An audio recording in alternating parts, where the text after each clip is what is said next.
My name is Frances Townsend, and I'm 22 years old. 2 weeks ago, I stood on a graduation stage in front of 3,000 people, while my parents, the same people who refused to pay for my education because I wasn't worth the investment, sat in the front row with their faces drained of all color. They came to watch my twin sister graduate. They had no idea I was even there. They certainly didn't know I'd be the one giving the keynote speech. But this story doesn't begin at graduation. It begins 4 years earlier, in my parents' living room, when my father looked me straight in the eyes and said something I will never forget. Before I continue, please take a moment to like and subscribe, but only if you truly enjoy this story. And let me know in the comments, where are you watching from, and what time is it there? Now let me take you back to that summer evening in 2021. The acceptance letters arrived on the same Tuesday afternoon in April. Victoria got into Whitmore University, a prestigious private school with a price tag of $65,000 a year. I got into Eastbrook State, a solid public university. $25,000 annually, still expensive but manageable. That evening, Dad called a family meeting in the living room. "We need to discuss finances," he said, settling into his leather armchair like a CEO addressing shareholders. Mom sat on the couch, hands folded. Victoria stood by the window, already glowing with anticipation. I sat across from Dad, still clutching my acceptance letter.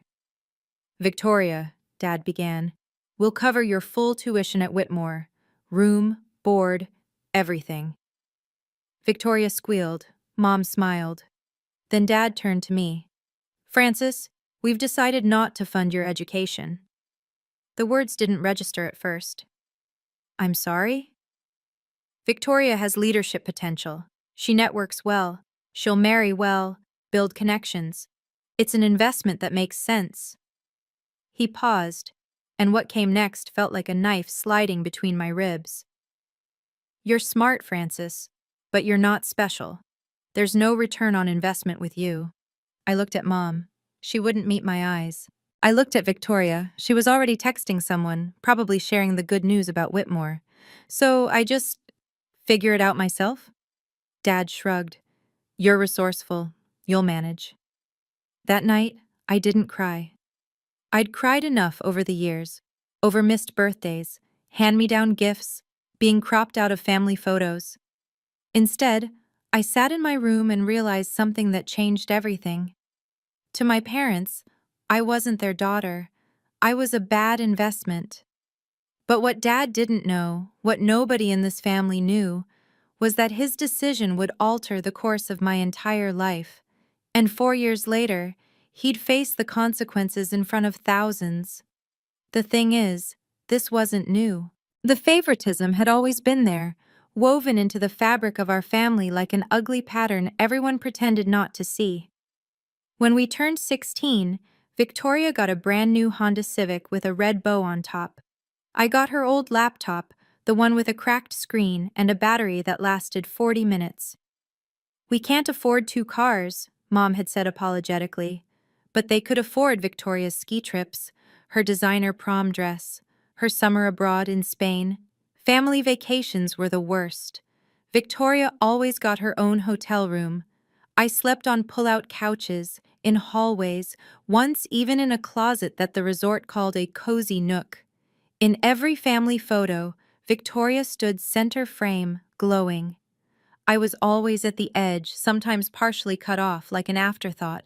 When I finally asked Mom about it, I was 17, desperate for answers. She just sighed. "Sweetheart, you're imagining things.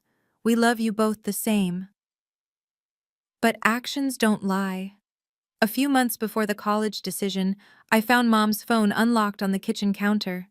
A text thread with Aunt Linda was open. I shouldn't have read it, but I did. "Poor Frances," Mom had written. "But Harold's right. She doesn't stand out. We have to be practical." I put the phone down and walked away. That night, I made a decision I told no one about. Not because I wanted revenge, because I wanted to prove something to myself. I opened my laptop, the cracked one with the dying battery, and typed into the search bar, "Full scholarships for independent students." The results loaded slowly, but what I found would change everything. I did the math at 2 a.m., sitting on my bedroom floor with a notebook and a calculator. Eastbrook State, $25,000 per year. 4 years, $100,000. Parents' contribution, $0. My savings from summer jobs, $2,300. The gap was staggering. If I couldn't close it, I had 3 options. Drop out before I even started. Take on 6 figures of student debt that would follow me for decades. Or go part-time, stretching a 4-year degree into 7 or 8 while working full-time. Every path led to the same place, becoming exactly what my father said I was. The failure. The bad investment. The twin who didn't make it. I could already hear the family conversations at Thanksgiving. Victoria's doing so well at Whitmore. Frances? Oh, she's still figuring things out. But this wasn't just about proving them wrong. It was about proving myself right. I scrolled through scholarship databases until my eyes burned. Most required recommendations, essays, proof of financial need. Some were scams. Others had deadlines that had already passed. Then I found something. Eastbrook had a merit scholarship program for first-generation and independent students. Full tuition coverage plus a living stipend. The catch? Only 5 students per year were selected. The competition was brutal. I saved the link. Then I kept scrolling. And that's when I first saw the name that would eventually change my life. The Whitfield Scholarship. Full ride, $10,000 annually for living expenses. Awarded to only 20 students nationwide. I laughed out loud. 20 students in the entire country. What chance did I have? But I bookmarked it anyway. I had 2 choices: accept the life my parents designed for me or design my own. I chose the second. But to do that, I needed a plan. And I needed it immediately. I filled an entire notebook that summer. Every page was a calculation. Every margin was covered in plans. Job number 1, barista at the Morning Grind, a campus cafe.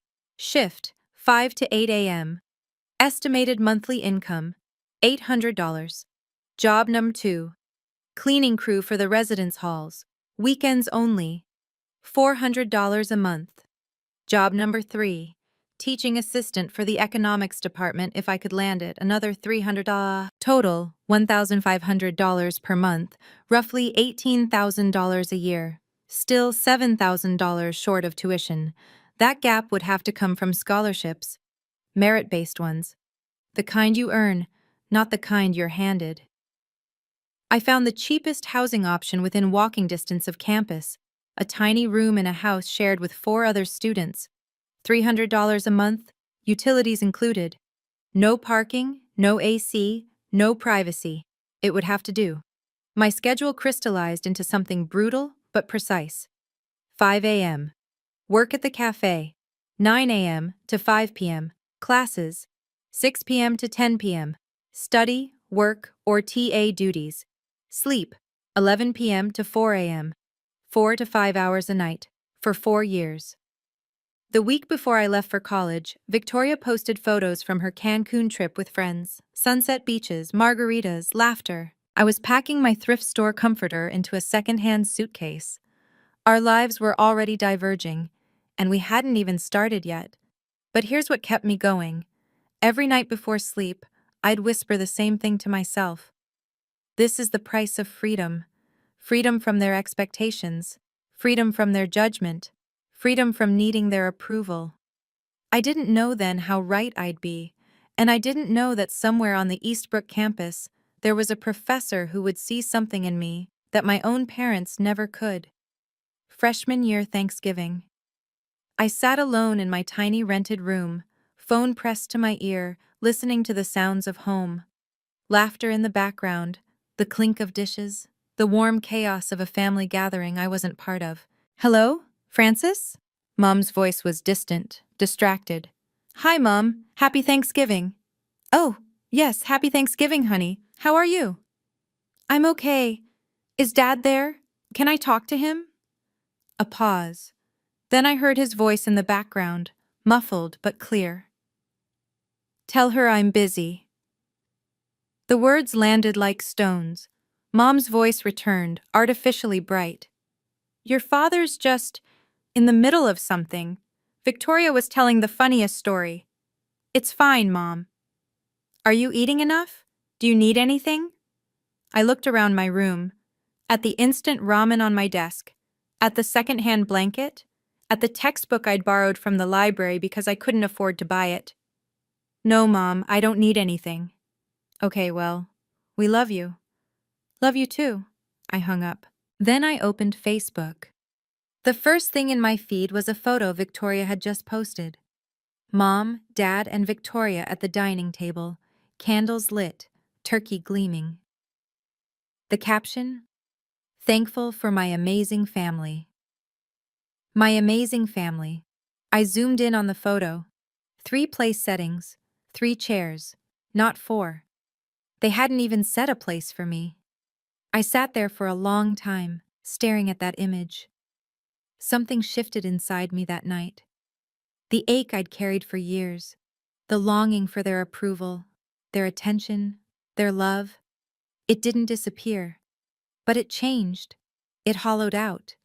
And where the pain used to be, there was only quiet emptiness. Strangely, that emptiness gave me something the pain never had. Clarity. Second semester freshman year. Microeconomics 101. Dr. Margaret Smith was legendary at Eastbrook. 30 years of teaching, published in every major journal, terrifying reputation. Students whispered that she hadn't given an A in 5 years. I sat in the 3rd row, took meticulous notes, and turned in my first essay expecting a B- at best. The paper came back with 2 letters at the top, A+. Beneath the grade was a note in red ink. "See me after class." My heart dropped. What did I do wrong? After the lecture, I approached her desk. Dr. Smith was already packing her bag, silver hair pulled back in a severe bun, reading glasses perched on her nose. "Frances Townsend?" "Yes, ma'am." "Sit down." I sat. She looked at me over her glasses. "This essay is one of the best pieces of undergraduate writing I've seen in 20 years. Where did you study before this?" "Nowhere special. Public high school. Nothing advanced." "And your family? Academics?" I hesitated. "My family doesn't support my education, financially or otherwise." The words came out before I could stop them. Dr. Smith set down her pen. "Tell me more." So I did. For the first time, I told someone the whole story. The favoritism, the rejection, the 3 jobs, the 4 hours of sleep. All of it. When I finished, she was quiet for a long moment. Then she said something that changed my trajectory forever. "Have you heard of the Whitfield Scholarship?" I nodded slowly. "I've seen it, but it's impossible." 20 students nationwide, she said. Full ride, living stipend, and the recipients at partner schools give the commencement address at graduation. She leaned forward. "Frances, you have potential. Extraordinary potential. But potential means nothing if no one sees it. Let me help you be seen." The next 2 years blurred into a relentless rhythm. Wake at 4 a.m., coffee shop by 5, classes by 9, library until midnight, sleep, repeat. I missed every party, every football game, every late-night pizza run. While other students built memories, I built a GPA, 4.0, 6 semesters straight. There were moments I almost broke. Once I fainted during a shift at the cafe. Exhaustion, the doctor said. Dehydration. I was back at work the next day. Another time I sat in my car. Rebecca's car, actually. She'd lent it to me for a job interview, and cried for 20 minutes. Not because anything specific had happened, just because everything had happened, all at once, for years. But I kept going. Junior year, Dr. Smith called me into her office. "I'm nominating you for the Whitfield." I stared at her. You're serious? 10 essays, 3 rounds of interviews. It'll be the hardest thing you've ever done. She paused. But you've already survived harder. The application consumed 3 months of my life. Essays about resilience, leadership, vision, phone interviews with panels of professors, background checks, reference letters. Somewhere in the middle of it, Victoria texted me, first time in months. Mom says you don't come home for Christmas anymore? That's kinda sad, TBH. I read the message. Then I put my phone face down and went back to my essay. The truth? I couldn't afford a plane ticket, but even if I could, I wasn't sure I wanted to go. That Christmas, I sat alone in my rented room with a cup of instant noodles and a tiny paper Christmas tree Rebecca had made me. No family, no presents, no drama. It was somehow the most peaceful holiday I'd ever had. The email arrived at 6:47 a.m. on a Tuesday in September, senior year. Subject: Whitfield Foundation. Final round notification. My hands were shaking so badly I could barely scroll. Dear Ms. Townsend, congratulations. Out of 200 applicants, you have been selected as one of 50 finalists for the Whitfield Scholarship. The final round will consist of an in-person interview at our New York headquarters. 50 finalists, 20 winners. I had a 40% chance, if all things were equal. But things were never equal. The interview was scheduled for a Friday, in New York, 800 miles away. I checked my bank account, $847. A last-minute flight would cost $400 minimum, a hotel would eat the rest, and I had rent due in 2 weeks. I was about to close the laptop when Rebecca knocked on my door. Frankie, you look like you saw a ghost. I showed her the email. She screamed. Literally screamed. You're going, she said. End of discussion. Beck, I can't afford... Bus ticket, $53, leaves Thursday night, arrives Friday morning. I'll lend you the money. I can't ask you to... You're not asking. I'm telling. She grabbed my shoulders. Frankie, this is your shot. You don't get another one. So I took the bus. 8 hours overnight, arriving in Manhattan at 5 a.m. with a stiff neck and a borrowed blazer from the thrift store. The interview waiting room was full of polished candidates, designer bags, parents hovering nearby, easy confidence. I looked down at my second-hand outfit, my scuffed shoes. I don't belong here, I thought. Then I remembered Dr. Smith's words. You don't need to belong. You need to show them you deserve to. 2 weeks after the interview, I was walking to my morning shift when my phone buzzed. Subject: Whitfield Scholarship. Decision. I stopped in the middle of the sidewalk. A cyclist swerved around me, cursing. I didn't hear him. I opened the email.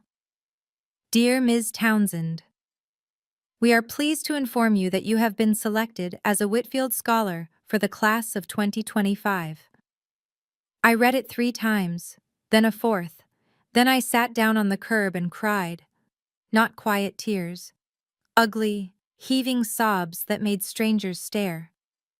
3 years of exhaustion, loneliness, and grinding determination poured out of me right there on the sidewalk outside the morning grind. I was a Whitfield Scholar. Full tuition. $10,000 a year for living expenses. And the right to transfer to any partner university in their network. That night, Dr. Smith called me personally. Francis, I just got the notification. I'm so proud of you. Thank you for everything. There's something else, she said. The Whitfield allows you to transfer to a partner school for your final year. Whitmore University is on the list. Whitmore, Victoria's school. If you transfer, Dr. Smith continued, you'd graduate with their top honors, and the Whitfield Scholar delivers the commencement speech. My breath caught. Francis, you'd be valedictorian. You'd speak at graduation in front of everyone. I thought about my parents, about them sitting in the audience for Victoria's big day, completely unaware I was there. I'm not doing this for revenge, I said quietly. I know. I'm doing it because Whitmore has the better program for my career. I know that too. I pause. But if they happen to see you shine, that's just a bonus. I made my decision that night, and I told no one in my family. 3 weeks into my final semester at Whitmore, it happened. I was in the library, third floor, tucked into a corner carrel with my constitutional law textbook, when I heard a voice that made my stomach drop. Oh my God. Francis? I looked up. Victoria stood 3 feet away, a half-empty iced latte in her hand, mouth hanging open. What are you? How are you? She couldn't form a complete sentence. I closed my book calmly. Hi, Victoria. You go here? Since when? Mom and Dad didn't say. Mom and Dad don't know. She blinked. What do you mean they don't know? Exactly what I said. They don't know I'm here. Victoria set her coffee down, still staring at me like I'd materialized from thin air. But how? They're not paying for. How did you? I paid for it myself.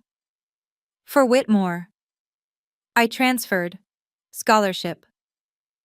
The word hung between us. Victoria's expression shifted. Confusion, disbelief, and something else. Something that looked almost like shame. Why didn't you tell anyone? I looked at her. My twin sister.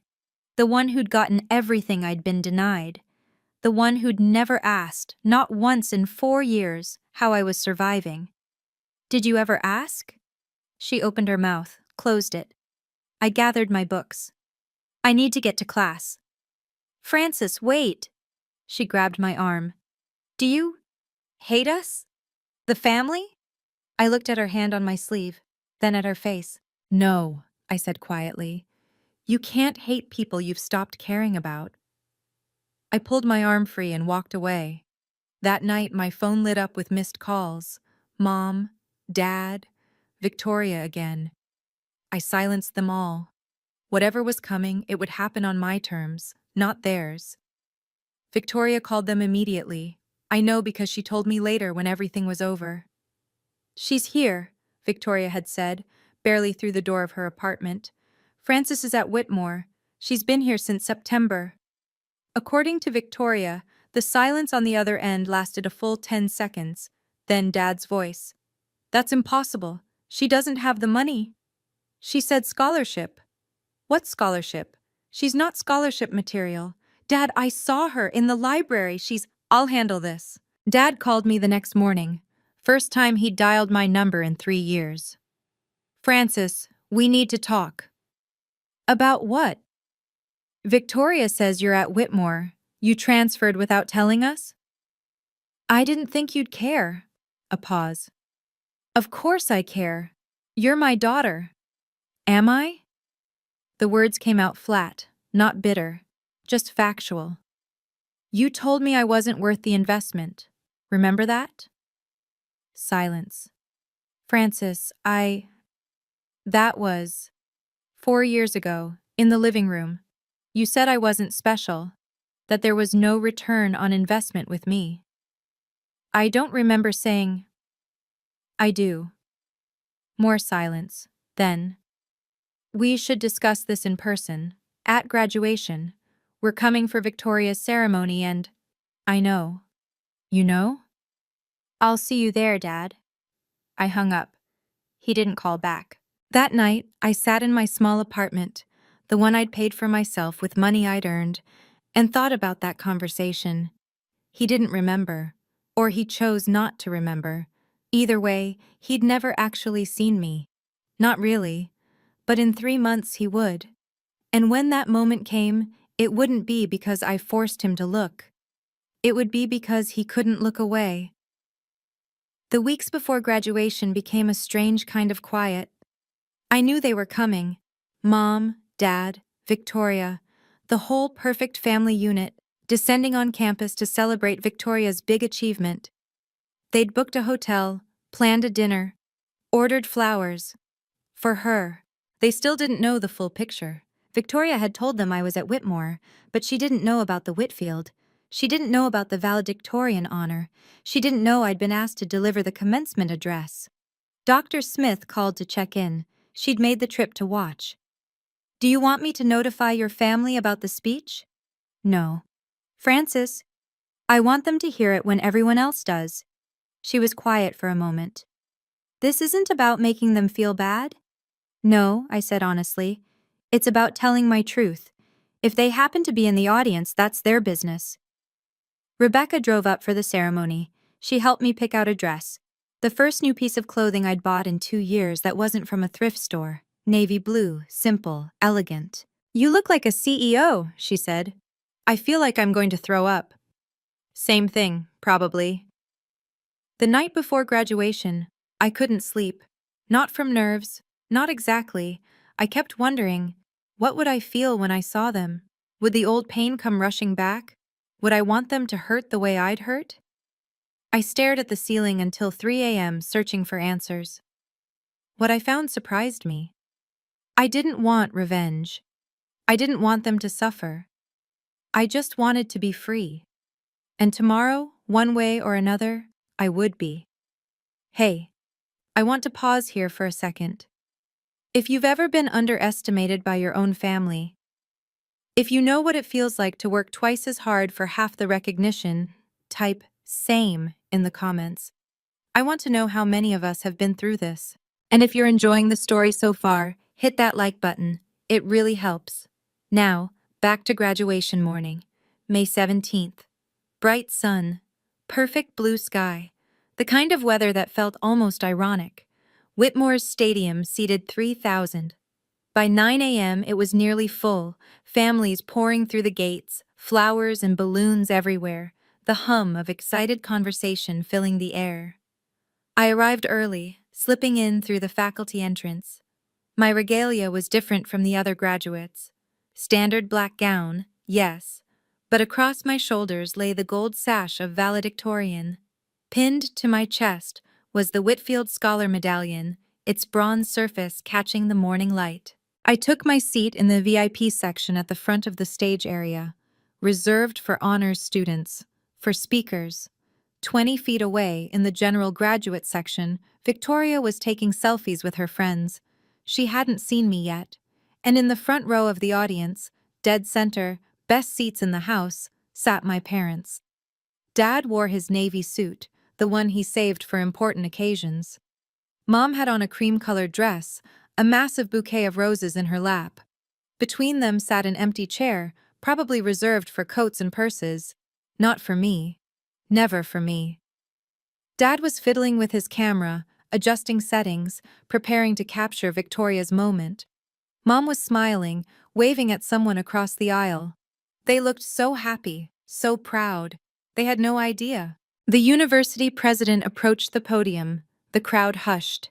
Ladies and gentlemen, welcome to Whitmore University's class of 2025 commencement ceremony. Applause. Cheers. I sat perfectly still, hands folded in my lap. In a few minutes, they would call my name, and everything would change. I looked once more at my parents, at their expectant faces, their cameras ready for Victoria's shining moment. Soon, I thought. Soon, you'll finally see me. The ceremony proceeded in waves. Welcome address, acknowledgements, honorary degrees, the usual pageantry that stretches time like taffy. Then the university president returned to the podium. And now, it is my great honor to introduce this year's valedictorian and Whitfield Scholar. I felt my heart rate spike. A student who has demonstrated extraordinary resilience, academic excellence, and strength of character.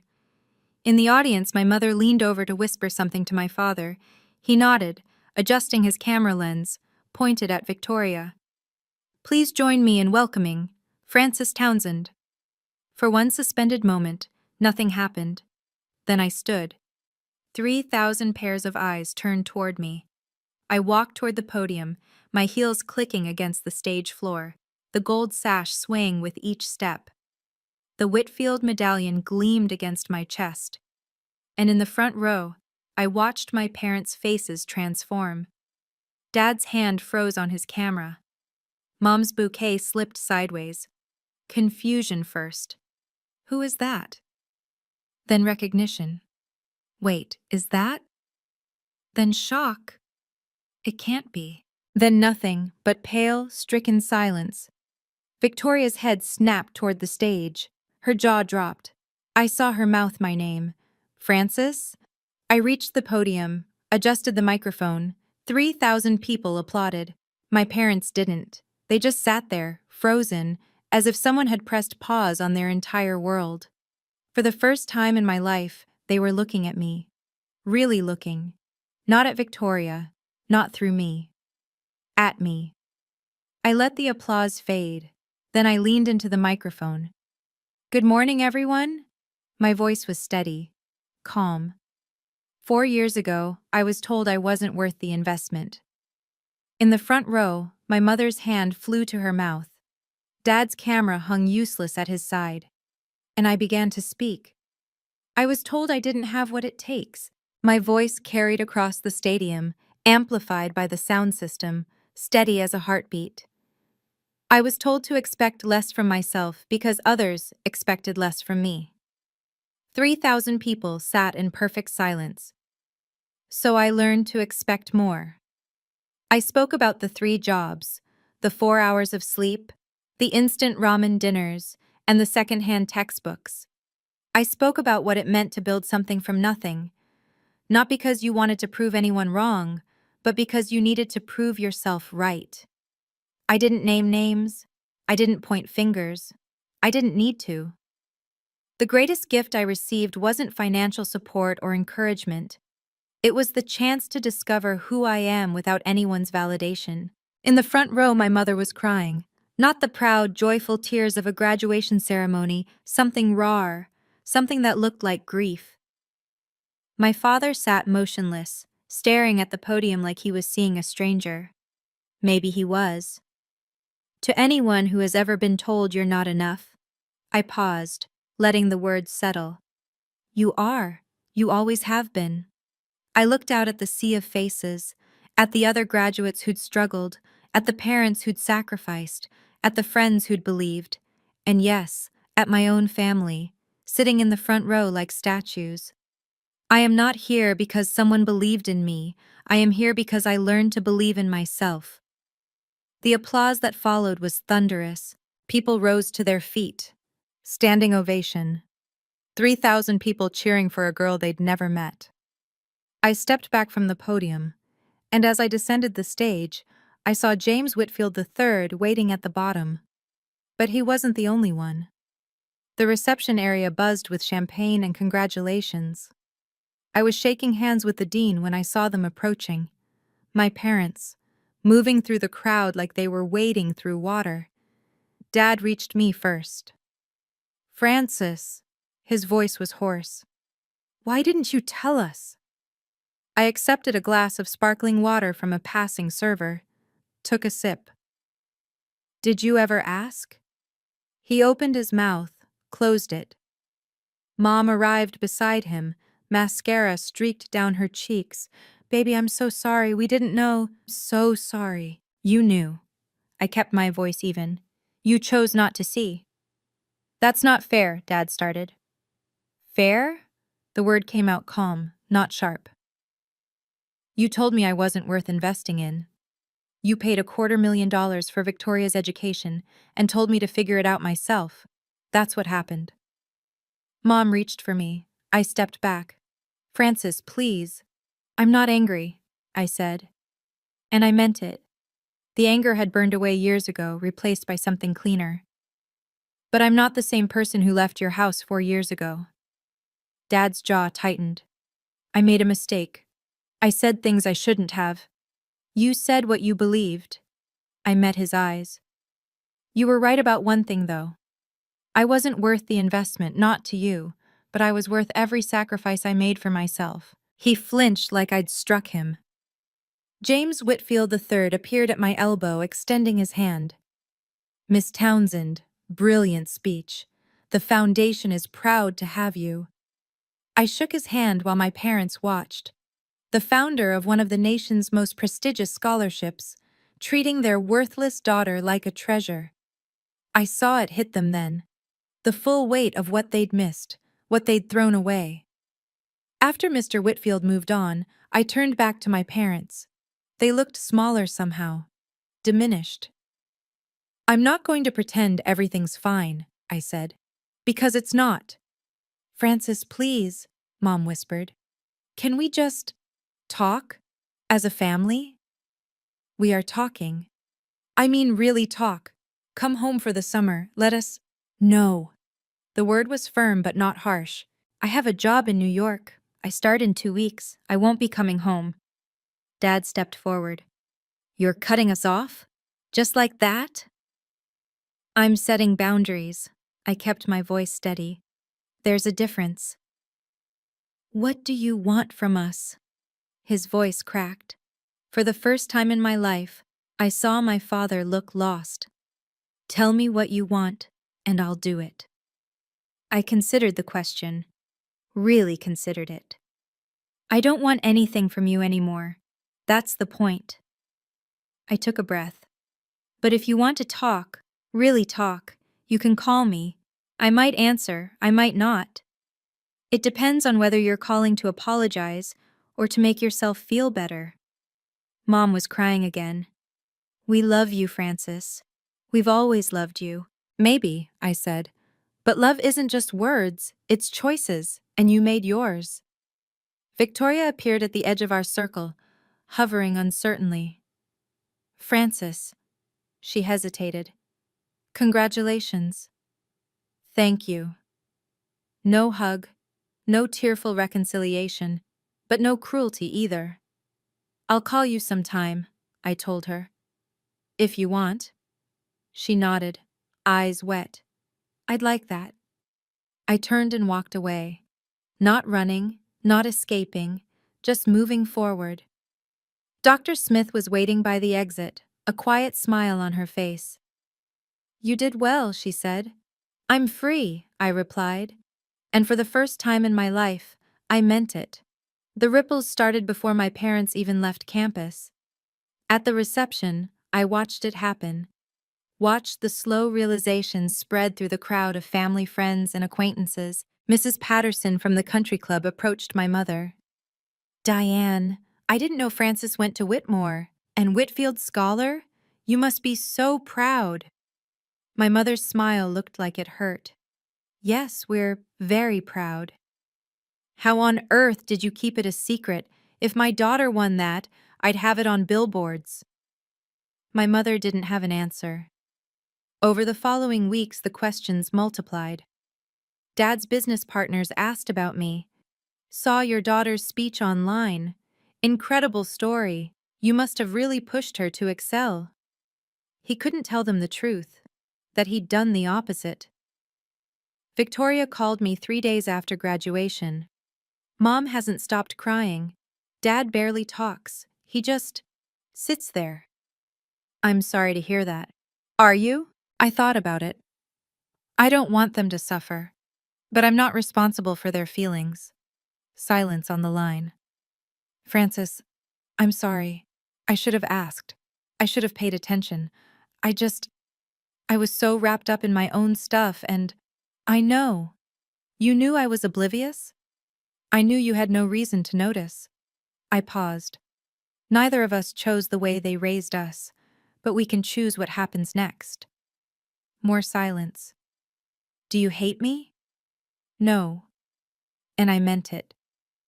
I don't have the energy to hate anyone. I just want to move forward. Can we maybe get coffee sometime? Start over?" I thought about my sister.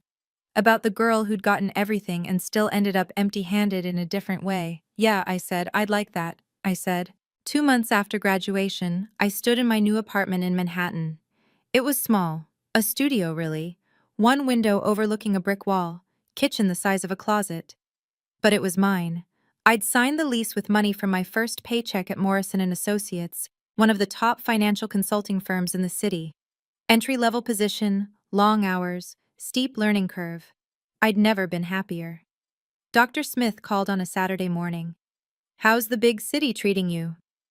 "Exhausting. Exciting. Everything they warned me about," she laughed. That sounds about right. I'm proud of you, Francis. I hope you know that. I do. Thank you for everything. Rebecca visited the following weekend. She walked into my studio, looked around, and declared it exactly as small and depressing as expected. Then she hugged me so hard I couldn't breathe. You did it, Frankie. You actually did it. One evening I found a letter in my mailbox. Handwritten. 3 pages. My mother's looping script. Dear Francis, I don't expect you to forgive us. I'm not sure I would if I were you.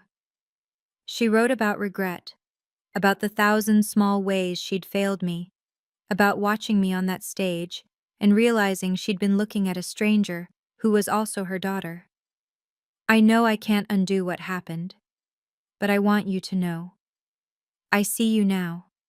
I see who you've become. And I am so sorry I didn't see you sooner. I read the letter twice, then I folded it carefully and put it in my desk drawer. I didn't reply. Not yet. Not because I was punishing her, but because I needed time to figure out what I wanted to say, if anything. For once, the choice was mine. Okay, we're almost at the end. But I have to ask, if you were in my shoes, would you forgive your parents? Comment yes if you'd forgive them. No if you wouldn't. Or maybe if, like me, you'd need time. And if you haven't subscribed yet, now's the time. We've got so many more stories like this one coming. All right, here's how it all ended.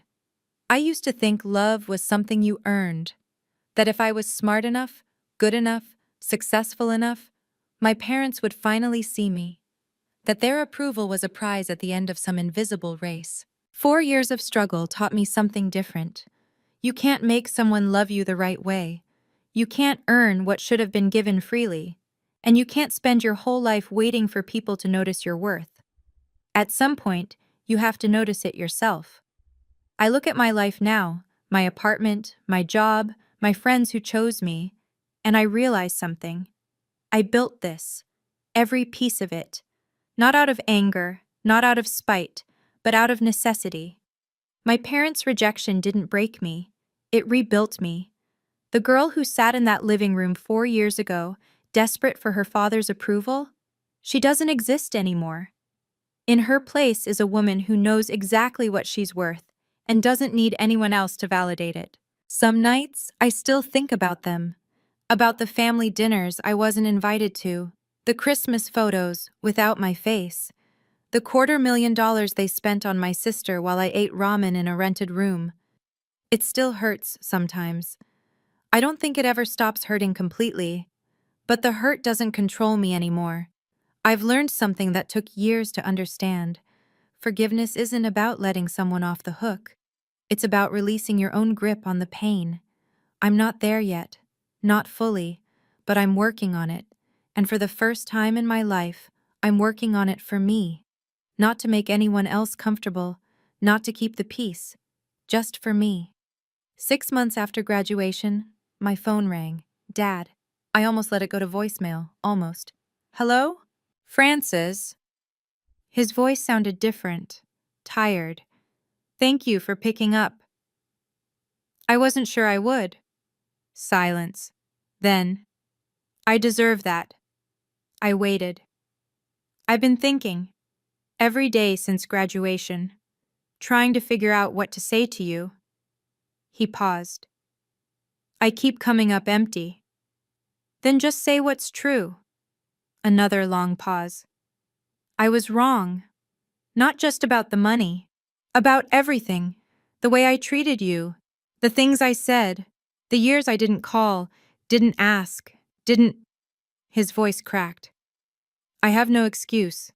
I was your father. And I failed you. I listened to him breathe on the other end of the line. I hear you, I said finally. That's all? What did you expect? I don't know. I thought maybe you'd tell me how to fix this. It's not my job to tell you how to fix what you broke. More silence. You're right. He sounded older than I'd ever heard him. You're absolutely right. But I took a breath. If you want to try, I'm willing to let you. You are? I'm not promising anything. No family dinners, no pretending everything's fine. But if you want to have a real conversation, honest, no deflecting, I'll listen. That's more than I deserve. Yes, it is. He laughed, a small, broken sound.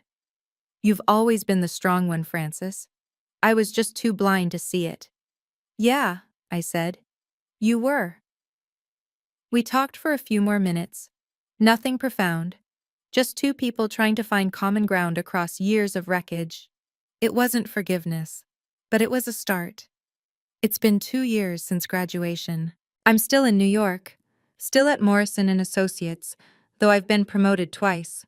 I'm starting my MBA at Columbia this fall, paid for by my company. The kid who ate ramen and slept 4 hours a night? She'd hardly recognize me now. But I haven't forgotten her. I carry her with me every day. Victoria and I meet for coffee once a month. It's awkward sometimes. We're learning to be sisters as adults, which is strange because we never really were as kids. But she's trying.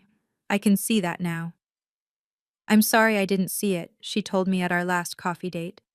All those years, I was so focused on what I was getting, I never asked what you weren't. I know. How do you not hate me for that? Because you didn't create the system, you just benefited from it. My parents came to visit last month, first time in New York. It was uncomfortable, stilted. Dad spent half the time apologizing. Mom spent the other half crying. But they came. They showed up at my door, in my city, in the life I built without them. That meant something. I'm not ready to call us a family again. That word carries too much weight, too much history. But we're something, working on something. Last month, I wrote a check to Eastbrook State's scholarship fund. $10,000. Anonymous. For students without family financial support. Rebecca cried when I told her. Frankie, you're literally changing someone's life. Someone changed mine. I thought about Dr. Smith, about the coffee shop shifts at dawn, about the night I bookmarked the Whitfield Scholarship, never believing I'd actually win it, about how far I've come, and about how far I still want to go. If you're watching this and something in my story resonated with you, if you've ever been overlooked, underestimated, or told you weren't good enough by the people who were supposed to love you most, I want you to hear this. They were wrong. They were always wrong. Your worth is not determined by who sees it. It's not a number on a check or a seat at a table or a place in a photo. Your worth exists whether or not a single person on this planet acknowledges it. I spent 18 years of my life waiting for my parents to notice me. I spent 4 more proving that I didn't need them to. And you know what I finally learned? The approval I was chasing was never going to fill the hole inside me. Only I could do that. Some of you are estranged from your families. Some of you are still fighting for scraps of attention. Some of you are just starting to realize that the love you're getting isn't the love you deserve. Wherever you are in that journey, I want you to know it's okay to protect yourself. It's okay to set boundaries. It's okay to decide that you matter more than keeping the peace. And it's okay to forgive, but only when you're ready, not a moment before. You don't need your parents, your siblings, or anyone else to confirm what you already know. You are enough. You always have been. Take a look in the mirror and say it out loud. I am enough. That's the first step. The rest? That's up to you. But I believe in you. Because if a girl who is called not worth the investment can stand on a stage in front of 3,000 people as a Whitfield scholar, you can do anything. Thank you for staying until the end. If this story meant something to you, share it with someone who needs to hear it. And leave a comment. What part resonated with you the most? Don't forget to subscribe and hit the bell so you don't miss our next story. There are more family drama stories waiting for you in the description below.